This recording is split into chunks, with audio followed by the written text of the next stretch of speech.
There are so many model trains out there that just thinking about it can make your brain hurt and empty your wallet. Here are some tips on train collecting so that you won't go crazy or into massive credit card debt. Hey everybody, my name is Jimmy. I'm drinking some 8 o'clock coffee today. If you want to tell me what kind of coffee you are drinking, just like these viewers right here, you can leave that in the comments below. Cheers, guys. That is just what I need right now.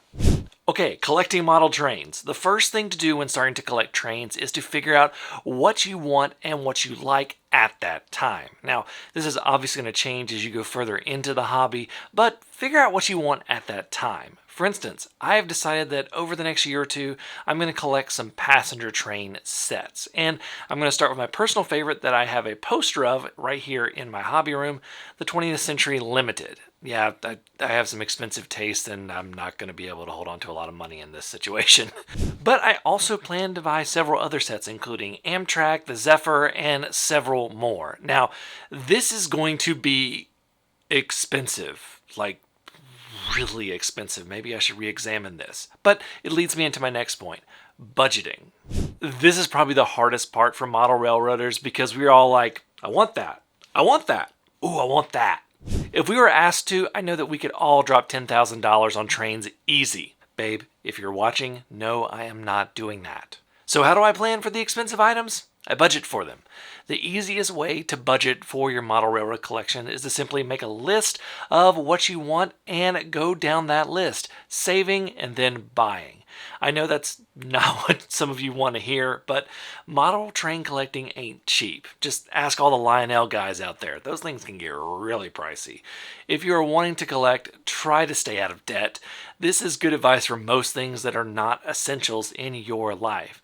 I don't want to see any of you taking out a home equity line of credit just to get those brass locomotives. When you are collecting, you will inevitably look at the used market. Model railroading is a hobby that is over a century old, and some things simply aren't made anymore. So you're going to have to go on the hunt. Do you know how long I looked for this Kato Norfolk Southern SD40-2? And I had to go through a pretty intense bidding war on eBay just to get it. Probably not one of my proudest moments there. There are several places that I like to look for used model items. One is, of course, eBay. There are items everywhere, but you do have to be careful. Some things are not what they seem, and I've actually done a whole video on that, and I'll link it at the end of this video. But I know that I have had tons of good deals on eBay that I've found. Another one of my favorites is trains.com. They have a boatload.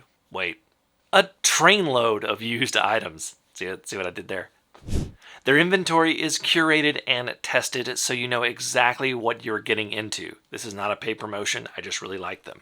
My other favorite place to go is, of course, model train shows. You simply cannot beat the fun that you can have at a model train show.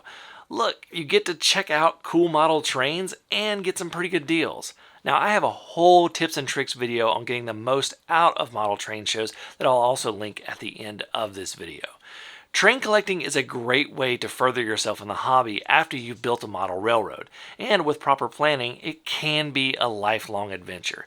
Thank you all so much for watching. Until next time, I'm Jimmy from the DIY and Digital. Stay safe, be kind, drink some coffee, and happy railroading.